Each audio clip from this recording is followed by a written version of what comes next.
Thank you, Lisa Marie, for being here to help us understand the power of art and its connections to wellness.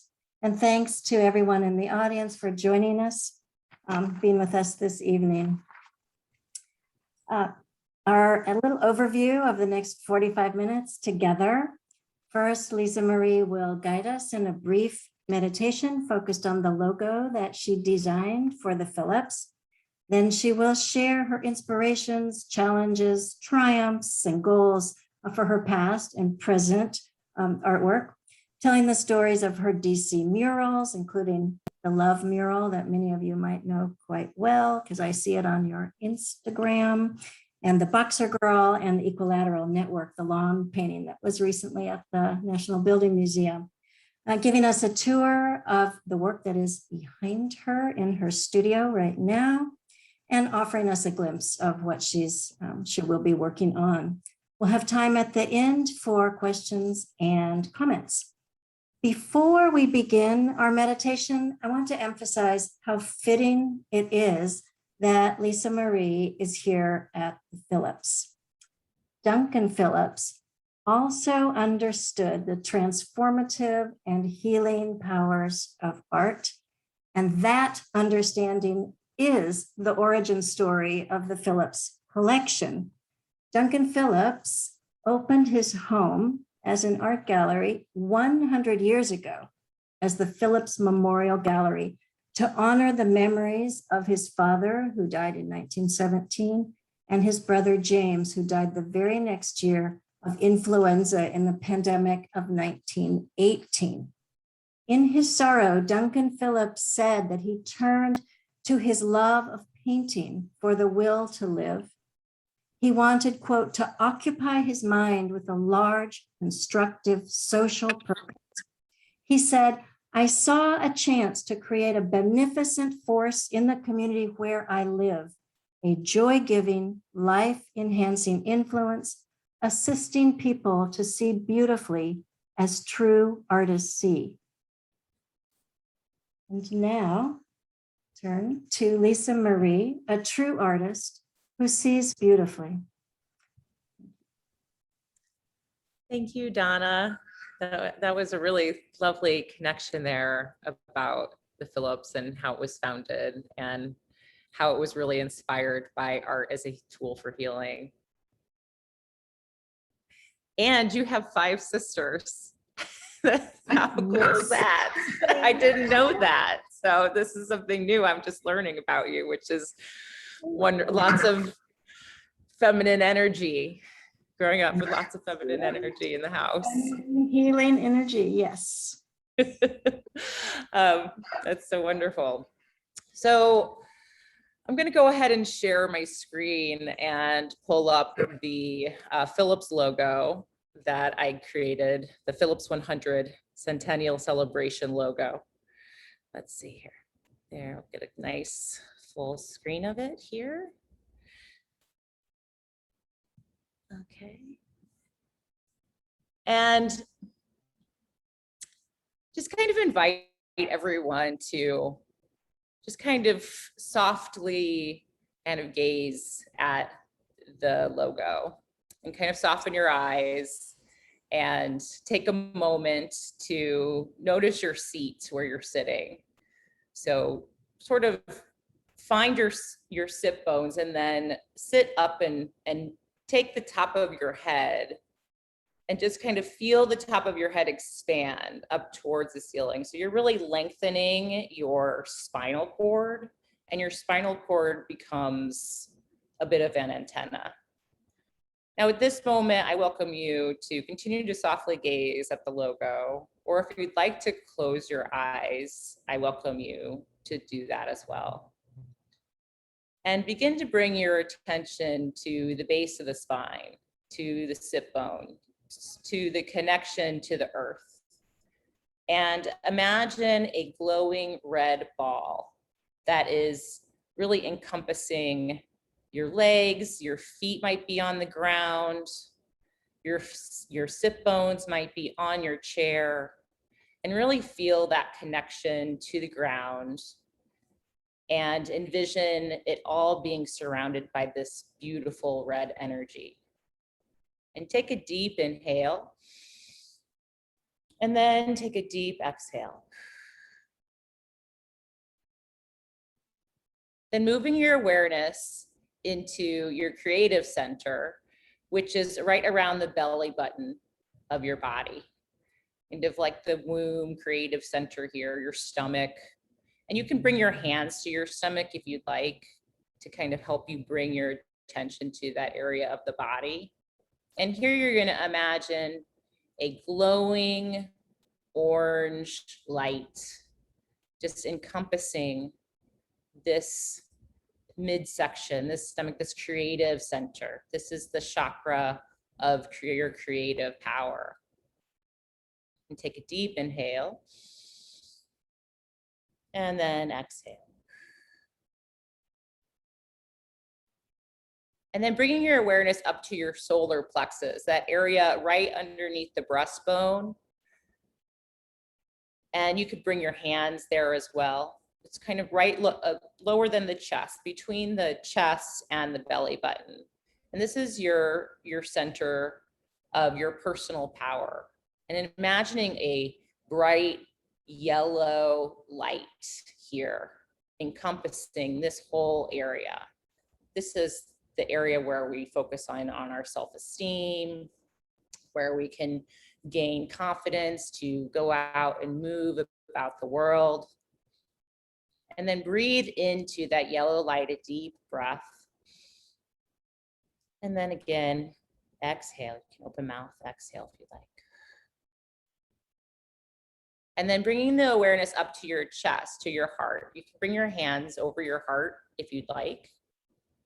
And here you're gonna imagine a bright, glowing green center here, all around your heart. The heart chakra color is the color green. And then inhaling deeply into the heart, feeling the chest expand. And then open your mouth and really let all the air go.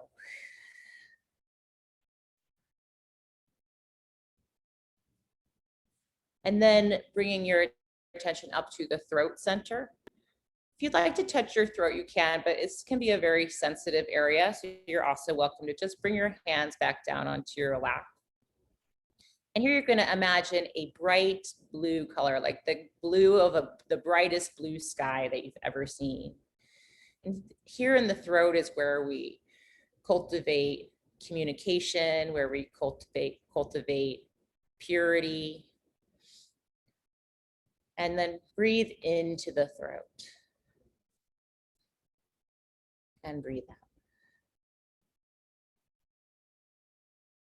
Then bringing the attention up to the third eye, to the forehead. This is your center of wisdom. And here you're gonna imagine a bright indigo color. This is a deep, rich blue hue. And just gaze into your own third eye, finding your own wisdom, and inhaling and exhaling. And then finally, moving up to the last chakra of the energy system is your crown chakra, which is that space above your head. So this is your connection to spirit, to the earth, to everything that is outside of your body. And here you're gonna imagine just a pure white glowing light, or it can also have like a slightly violet tint to this beautiful glowing light above your head. And then inhaling into that area of your body and exhaling. And then inhaling, bring the inhale all the way up from that lower base, all the way from your root, all the way up to the stomach, to your solar plexus, inhaling through the heart, the throat, the third eye, and the crown. And exhale. And then when you're ready, you can slowly open your eyes if they're closed. And again, gaze at the artwork in front of you. And now with this new perspective, are you noticing anything different? Does the work resonate with you in any different way? We'll zoom in a little bit on the work so you can get a little bit of a closer look here at the way the 7 colors that we just discussed and that we just went over in the meditation practice. You can see them all here in the logo.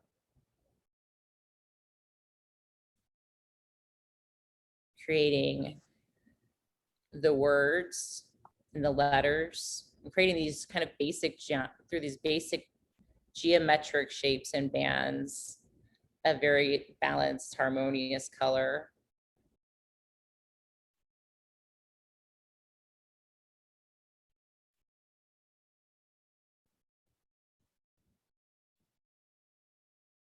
You can see the texture of this work here as these colors all overlap because they're all interconnected to create these tertiary colors as well.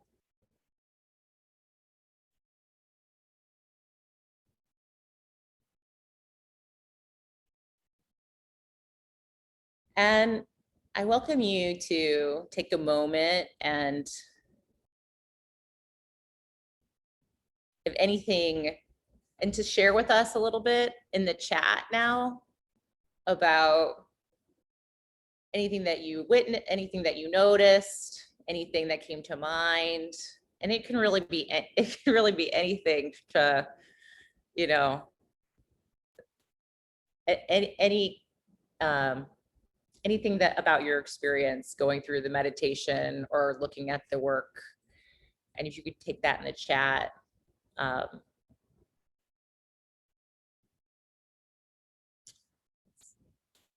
I am going to, I think I have to, oh, there we go. There's our chat.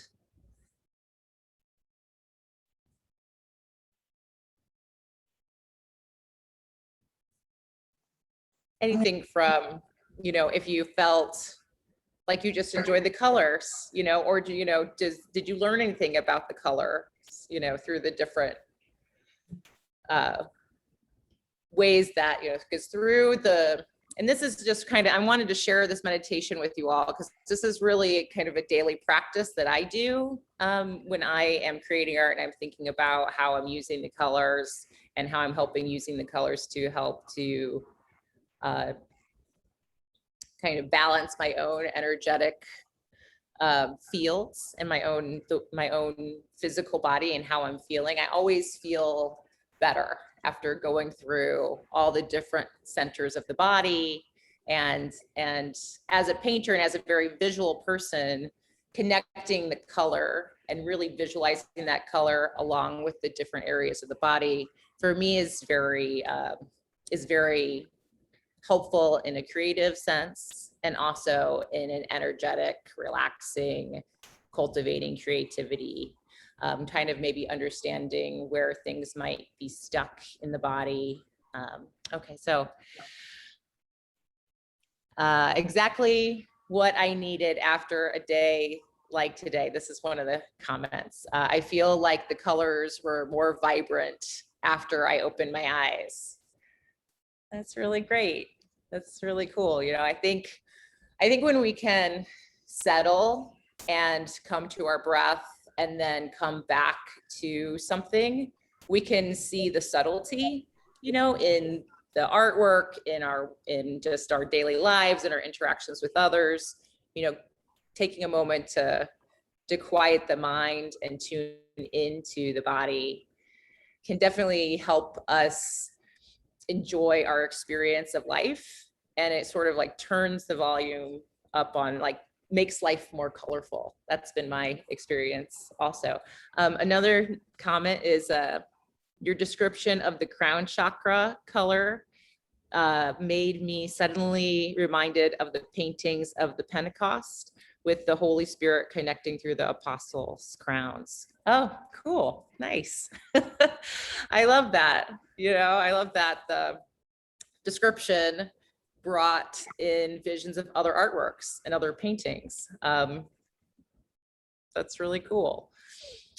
Another comment, to me, I see the 2 zeros as being like binoculars. So it's about looking at the Phillips from a long range, 100-year perspective. That's cool too. I really appreciate that, that feedback. You know, I mean, energy, you know, if there's one thing, there's always energy. You know, there's never not going to be energy in the universe. It's always there. It's always, it is a constant. Another constant is that it always is shifting and changing. It's always moving. I mean, if you look at a little energy line, it's always moving, you know, so everything always shifts. Everything always changes. And that's definitely one constant that we can always go back to. And then another comment here is going through the chakras and imagining the vibrating colors made me feel more connected to myself and others. That's so cool. Thank you for sharing that, because that's really like what this rainbow full color spectrum is really about for me, is about that everything is interconnected, and it's the theory that we are not separate, that we are all somehow affected by one another, and what one person does affects another person and vice versa. So, you know, we are individuals, we have our individual consciousness, but then we are also connected to a larger cultural consciousness, which is also connected to this planet, which I believe is a living, you know, breathing entity in and of itself as well. And we're all connected through all of this, right? And through this these energy channels. And one reason and you can see behind me is the original, you know, kind of move to the side for a minute. You know, this is the original love work that I made back in 2015 when I was really beginning to study subtle energy and yoga and meditation. And so to create this Phillips 100 logo, and you can see, I was talking to Donna about this the other day, but you know, I've taken this love piece and I've turned it into many different forms. So there's also a smaller poster down here, which I take to a lot of protests and a lot to different interactive gatherings as well. And so to create this Phillips logo, which I believe is still being shared on the screen, I digitally collaged elements of the original love painting to then create this 100 Phillips celebratory Centennial logo. So thank you so much, everyone, for sharing your thoughts. Donna, did you have any thoughts that you'd like to share with us?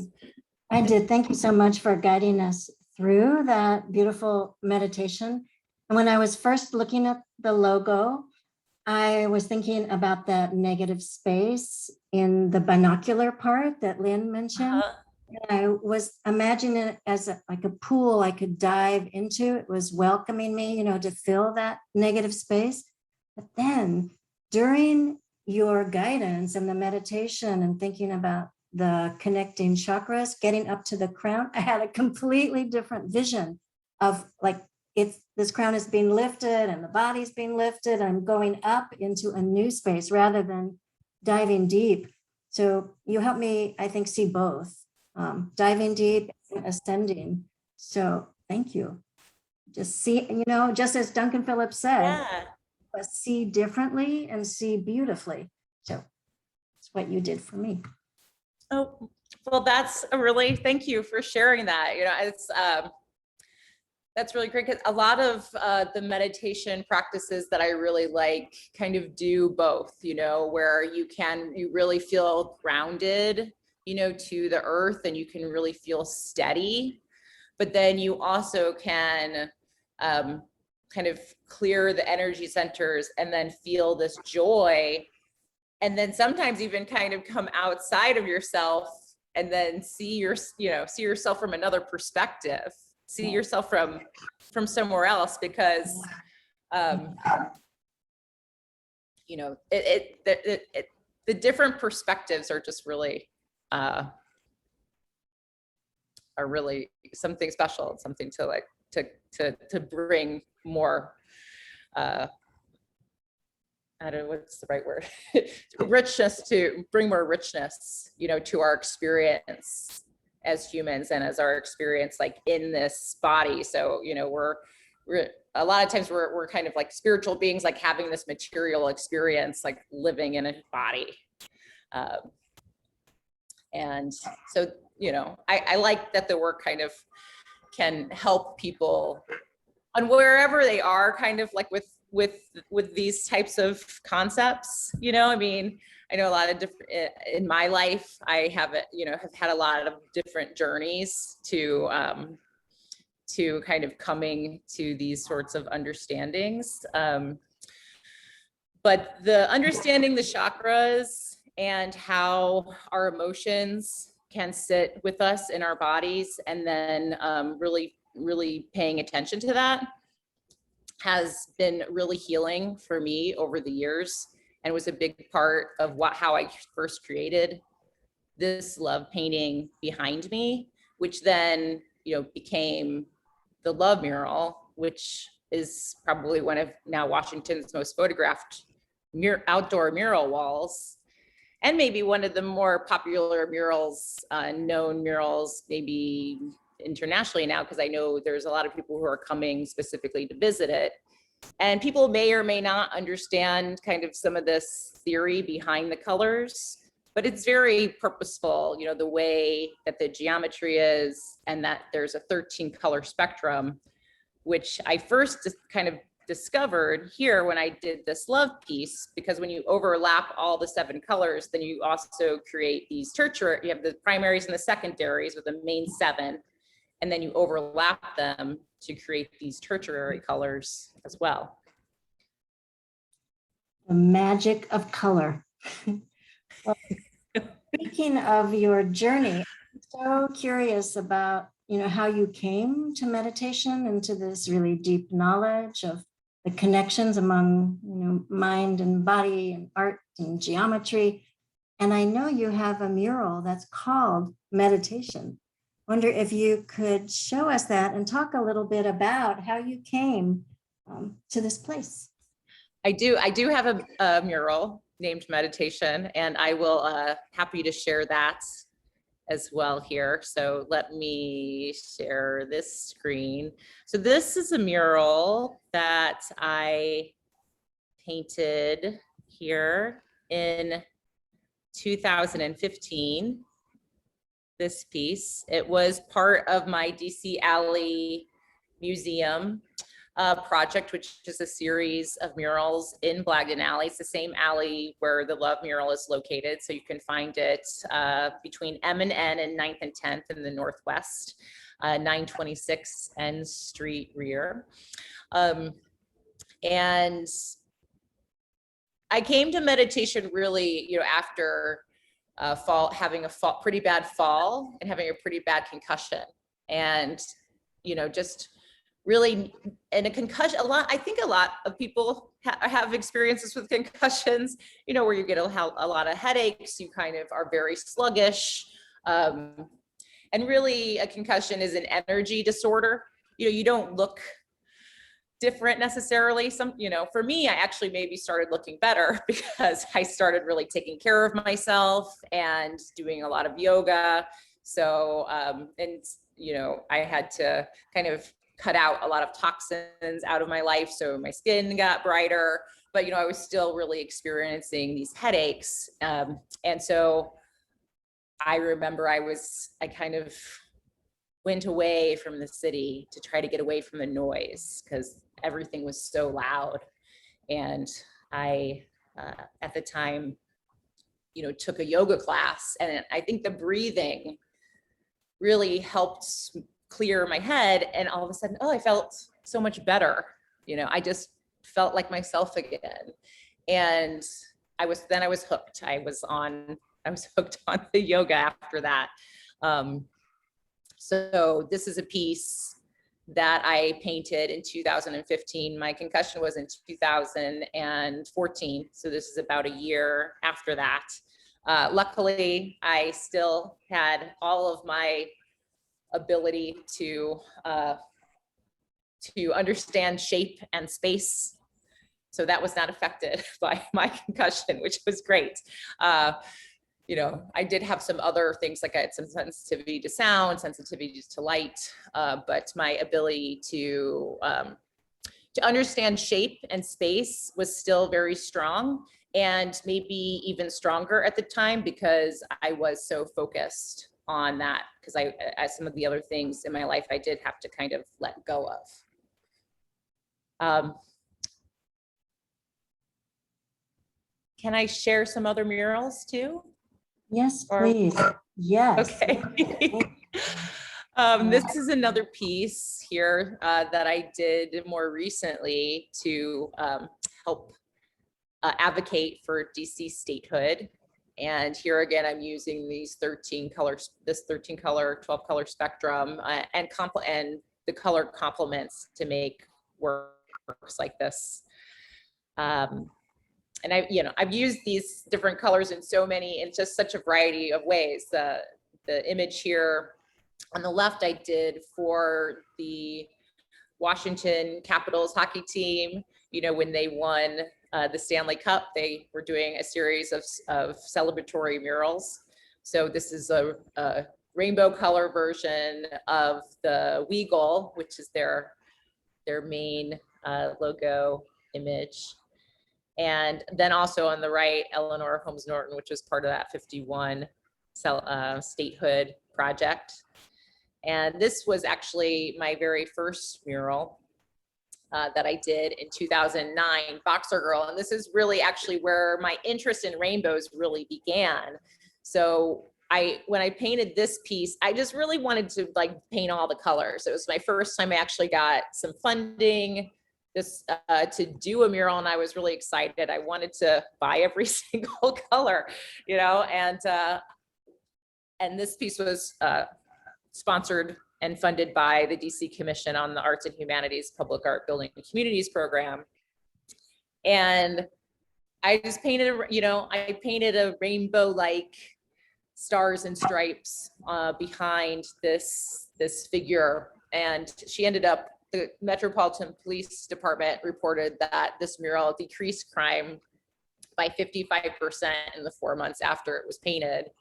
And some people, it was very different for the time because there was not a lot of murals like this in the neighborhood. And there was some objections to the work. And one objection was the colors, which I could only really relate to as maybe them seeing the rainbow as a statement of LGBTQ empowerment that maybe they didn't support. And so once that happened, I also was just very into painting the rainbow conceptually as also a way to heal our energy centers. That kind of came later on in my working with the rainbow, but it was also a socio-political commentary on just valuing everyone. And I just think it's beautiful, and I think kids love it, so there's so many different elements to the rainbow. It's you see the use of the rainbow in the Bible, Noah saw a rainbow after the storm. Many indigenous people have used rainbow flags throughout history. There's, the German Peasant War, they used a rainbow. You go down to to the Incas in Peru, and you'll see rainbow flags everywhere as a representation of the indigenous community there. So there's lots of different uses of the rainbow throughout cultural human history.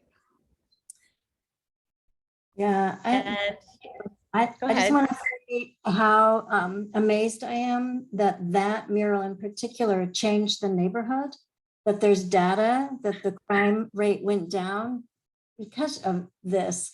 So what a statement about the power of art and then reaching out to the community to bring them in. And I hope those people who objected to the rainbow change their mind and see it as a symbol of pride and beauty and inclusiveness. I hope so too. I think sometimes when things are new, we're a little scared of what they mean, or we don't necessarily understand them.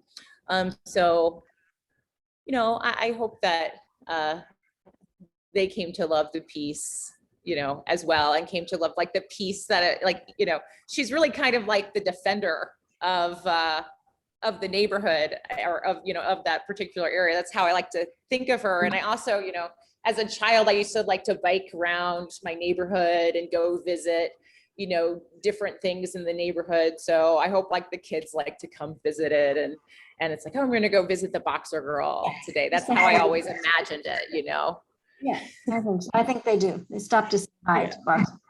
Yeah, I hope so. These are just a few other pieces that I have around the district. These were more pieces from the 51 Murals project.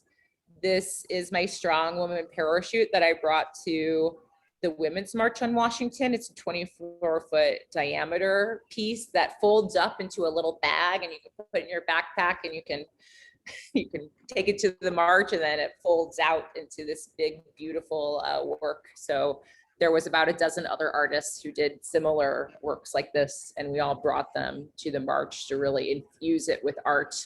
And you can see it gets like amazing press coverage. It's the home page of the Washington Post for all inauguration weekend. It's pictured right there on the homepage for that weekend. So, art really has a way to speak a language that's outside of verbal communication. If it's a visual image, it can speak to people of all languages. It can be interpreted maybe in different ways also. So that's another thing to think about when creating.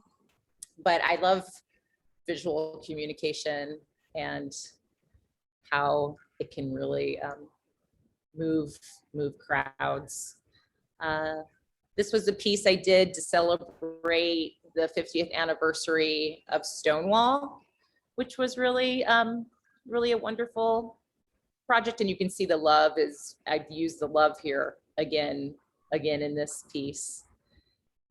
And then my most recent piece is Equilateral Network, which was a temporary work that was installed on the lawn, on the grass in front of the National Building Museum. So this is a 20,000 square foot rainbow work that was painted. We started the installation middle of May, and it was in its glory through June during Pride Month of this past year of 2021. And it was funded, and the whole concept of doing a artistic social distancing artwork came from the downtown DC Business Improvement District. They were my client, and I applied for a call for artists from downtown DC. And then we found this location, and the National Building Museum was gracious enough to be the host of the project. And here's another view. You can kind of see the Capitol in the background there. So you can notice, how close it is to downtown DC. And for this piece, I'm really thinking about kind of like a walking path, a walking labyrinth. I was inspired by Charles Pierre L'Enfant, who was the original designer of the city of Washington, and how he found that center point, which was the Capitol, and then he built the city streets off of that center point. So in the same way, here I have a center point, and L'Enfant then had a series of stars and equilateral triangles that created the diagonal avenues of Washington. And so here I chose a series of equilateral triangles and pieced them all around. So all the walking areas and sitting areas are all 6 feet apart.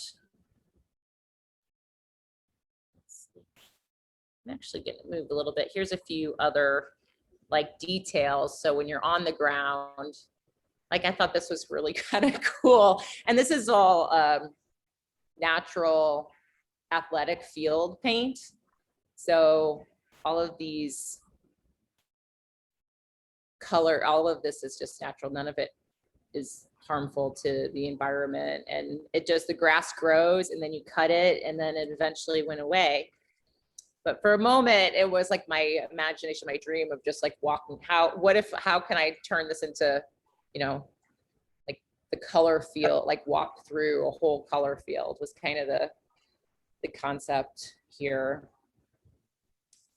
And these are some other slides. Oh, and here, this is a video of walking through the piece.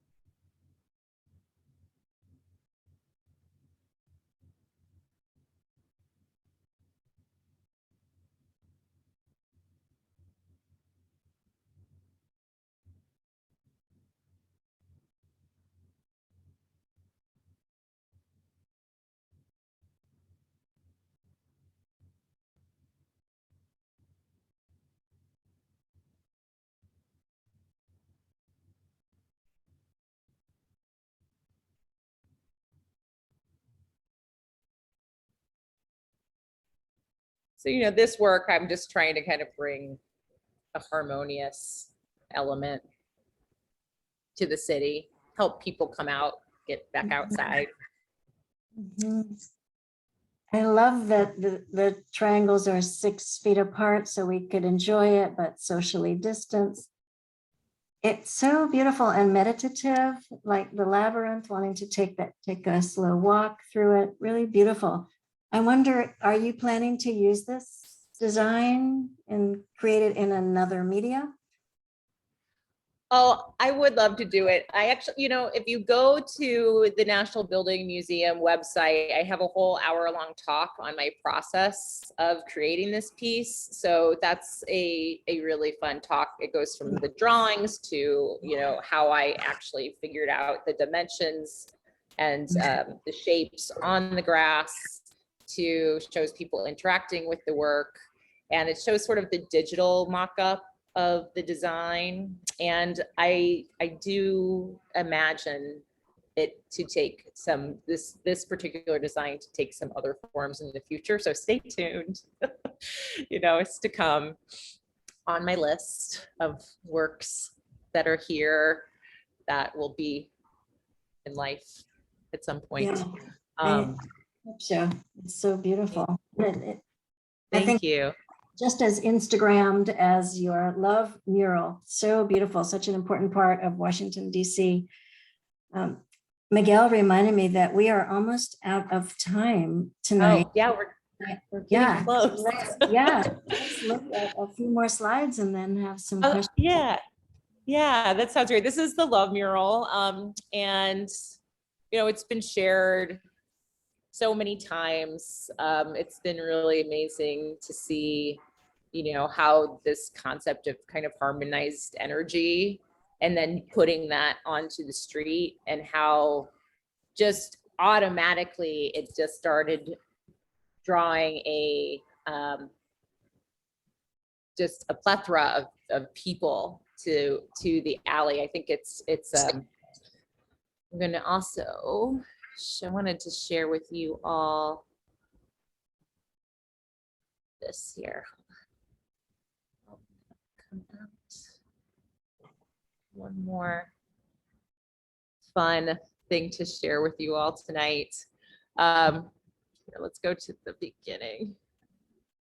So these are all just a variety of ways that people have used the love mural. Just a quick snapshot of just a very few of the ways that people have interacted with the mural.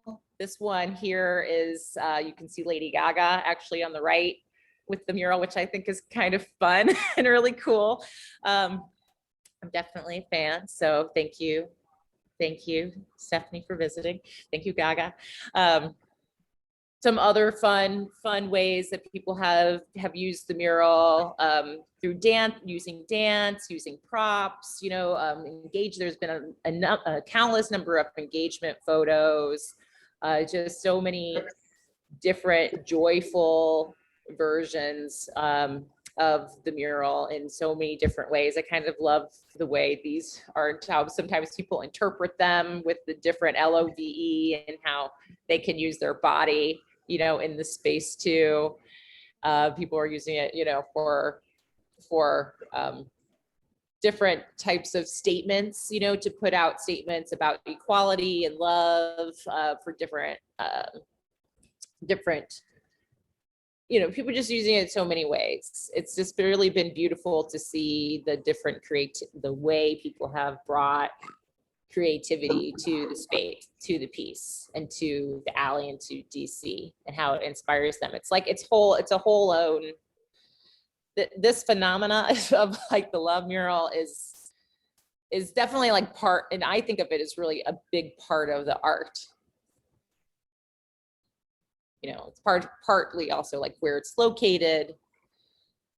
It's a very, special space. And there's even been a number of pop-up weddings that have happened here. Like you can see here on the right, is one of my favorite ones, where people have actually gotten married in front of the mural.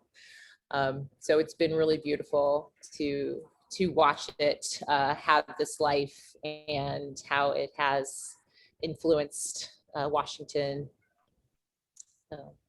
Yeah, it's such an important part of our artistic identity in Washington, DC's artistic identity.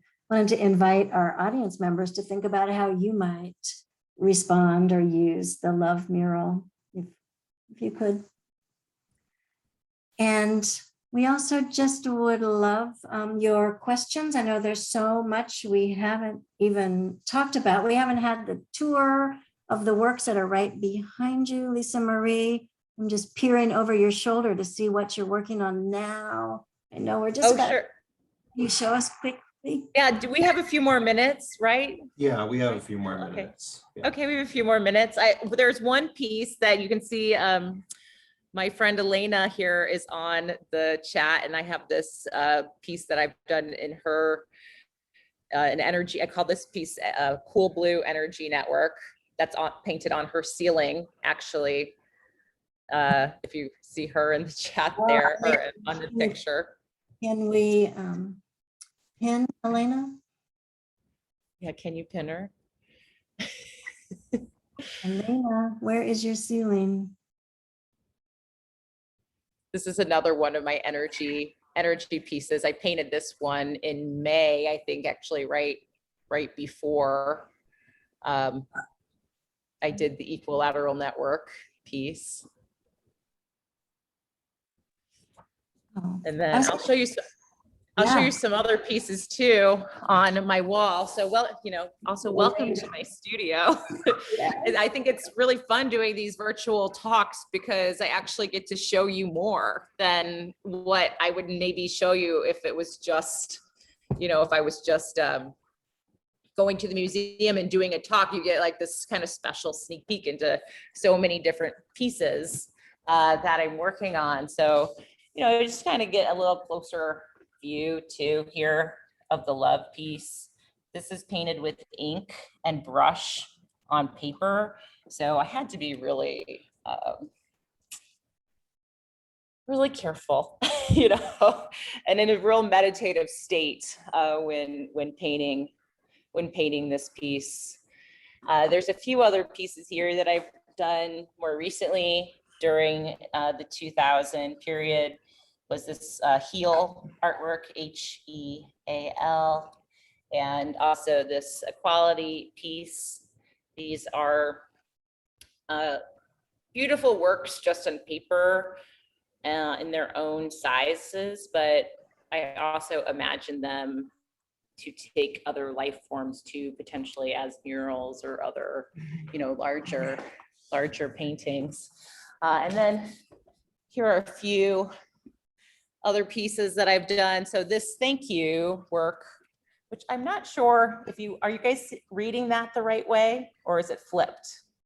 We can see it. Yeah, we're reading. You can see it. Okay, great. Because I think from my view, how I'm looking at it on the screen, it's flipped, but I'm glad you all are seeing it the right way. So this was thinking about, thanking the essential workers and thanking a lot of the people who have really put their, health and their lives on the line during the pandemic, and did a few other pieces. Remember, this was around the same time period, these two works. And then I've done also recently this Heal Mother piece. So this was part of an action of healing art for Earth. And it was, I really love this one. I also can imagine this taking another life as a mural. It was also in an exhibition, a virtual exhibition that Judy Chicago curated about a year ago too.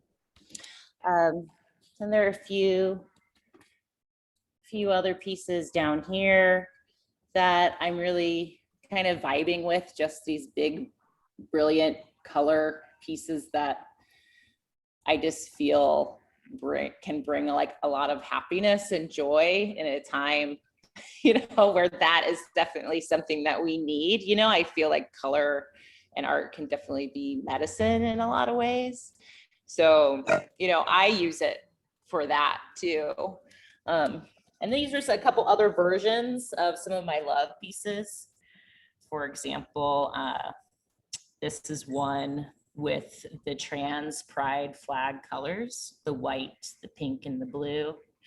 And then this one, this love one here, this is actually one that I did on that day when everyone was putting black squares on their Instagram page. If anyone remembers that day, I did this piece on that day. But the color works are, I do a lot of figurative pieces as well, which the light's not as great over here, but I can just kind of show you a few figurative. I call this my Anahata series. They're all friends of mine. I all know these women personally, and they're all in back bending, heart opening poses.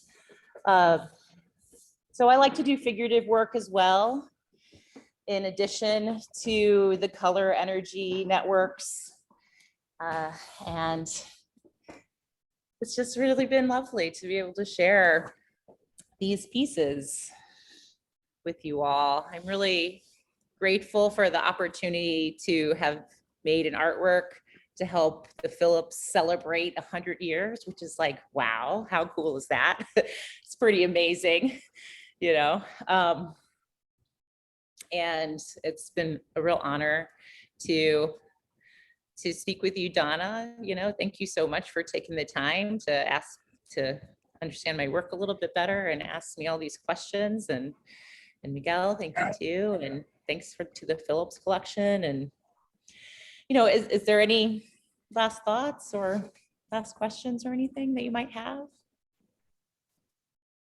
I want to say thank you for spreading the love in this difficult world right now. That is what we need. And it's our honor to have your logo on our website and to have. Yay. Thank you so much. I want to invite our audience to pose any questions to Lisa Marie. I had a question, and for everyone else, if you guys do have questions, you can put them in the chat. You don't have to unmute yourself if you don't want to. Yeah. But I had a question about your figurative work. So Lisa, I think you're obviously more known for these like color field murals that you create, right? And so I'm wondering if you could tell us a little bit more about how you got into the figurative work, but also like where can we see that work? Where can you see the figures? Because you liked the little taste. I gave you a little taste. Yeah. You want to see more. That's great.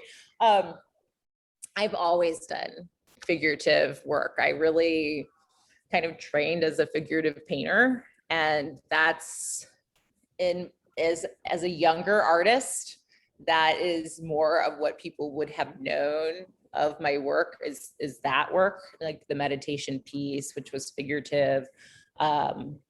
You know, I have a couple murals, the Boxer Girl, and then there's a few others around as well.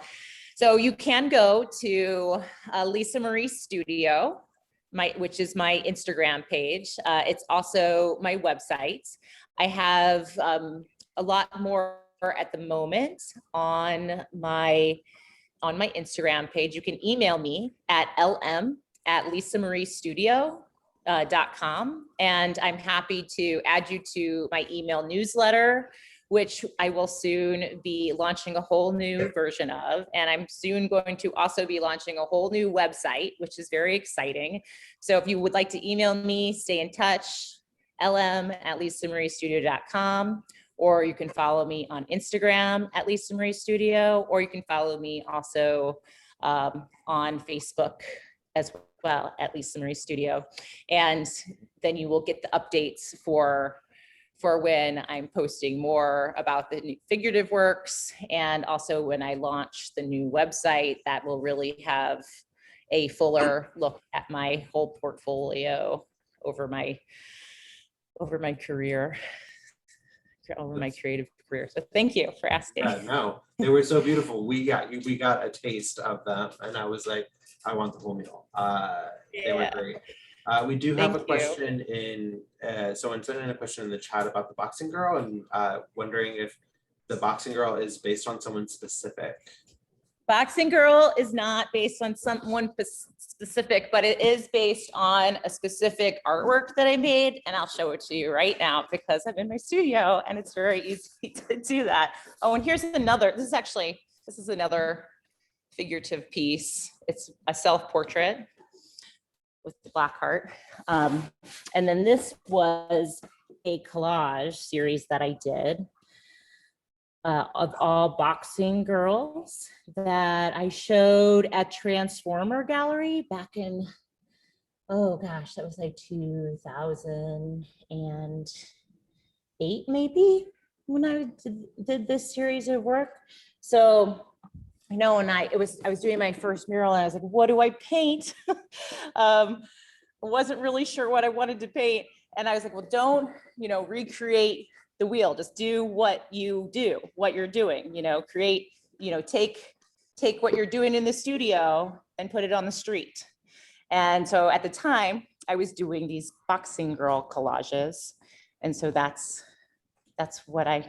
how it kind of came, part of how it came to be. I was also inspired by, some violence that I was witnessing against young women, like on my block and in my neighborhood.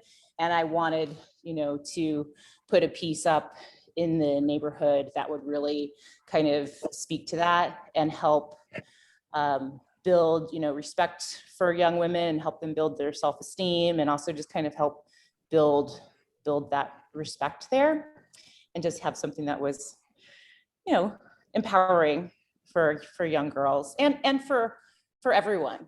The more that we can lift each other, the higher we all rise, as humans. So thank you. That was a good question. There is a second part to that question. Why did you paint her in that location? Like, why that wall? Why that neighborhood? Why that? Okay, why that yeah. wall? Well, I was living in that neighborhood at the time, so it wasn't very far from where I was living. And also that wall was the home of a supporter of my work. So I know that it would be really taken care of well, you know, on that particular wall. You could see it from the intersection, and, you know, making public art, you know, finding the locations is a big part, and working with the homeowners or the property owners and deciding what is going to go where, you know, and that is the big part of creating murals and kind of getting the approvals. So for my first mural, it was really a benefit to work with someone who was familiar with my work. It was on the home of Veronica Jackson, who is a really brilliant artist and just amazing supporter of contemporary art in her own realm. So she was really excited to host the piece, and I'm very grateful to her for that opportunity. Do you go visit Boxer Girl and touch her up at all and just say hello when you're in DC? I do visit her, yeah, from time to time, and I don't really touch her up much. She was tuck pointed though recently, so that kind of gave her a little bit of a new life, but she's still really powerful and strong there. And you know, I'm very conscious of the materials that I'm using, that they're gonna, you know, I try to have the pieces last as long as possible. So I'm preparing the surface really well. I'm washing the brick, washing the walls, you know, really being considerate about the primer and then the types of paint that I'm using to hopefully get the longest life for the artwork that it can, you know. So sometimes it's a little trial and error over the years. Some pieces have lasted longer than others, but I kind of have a good formula going now. And Boxer Girl, she's really been going strong since 2009. So she was my first one. That piece was also, I think, the very first time that the DC Commission on the Arts and Humanities offered a public art building communities grant. I don't think they had offered that grant before. And so as an individual, I was able to apply just as an individual artist. I didn't have to be a nonprofit. I didn't have to be connected to an organization. Just me as an artist, as a young artist in my 20s, could apply for the funding to do that mural, which I think is really brilliant of the Arts Commission to offer grants to individuals. A lot of places in the country, I don't see that. I see that you have to be a nonprofit or a 501c3 or some other, you know, organization, but to just offer it straight to an artist, I think is really brilliant. I think it's really forward thinking, and I'm very grateful also to the Arts Commission for all their support of my work. You know, over the years, a lot of these pieces would not exist without them. Yeah, it's great support, great organization. Yes. I want to say before we close how revelatory it is to see your small work and your big work, and to think about your process, sort of what you do first. And I'm just envisioning with joy the heel Mother Earth as on a large surface. Oh, I think that will be stunning. So I look forward to seeing your work out in the world even more. Well, we'll have to stay in touch. You'll have to be on my email newsletter.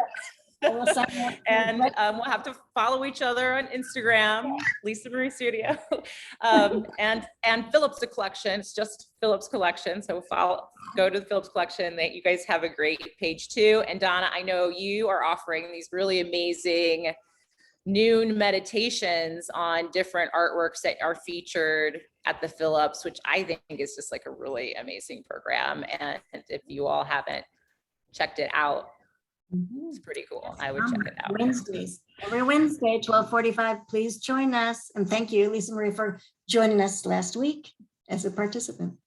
Yeah. You're welcome. Yeah, delightful. Thank you all for coming tonight, being with us to celebrate the power of art. And Lisa Marie, it's just been a pleasure to see you tonight and hear your words of wisdom. The pleasure has been mine. Thank you so much for the time. All right, friends.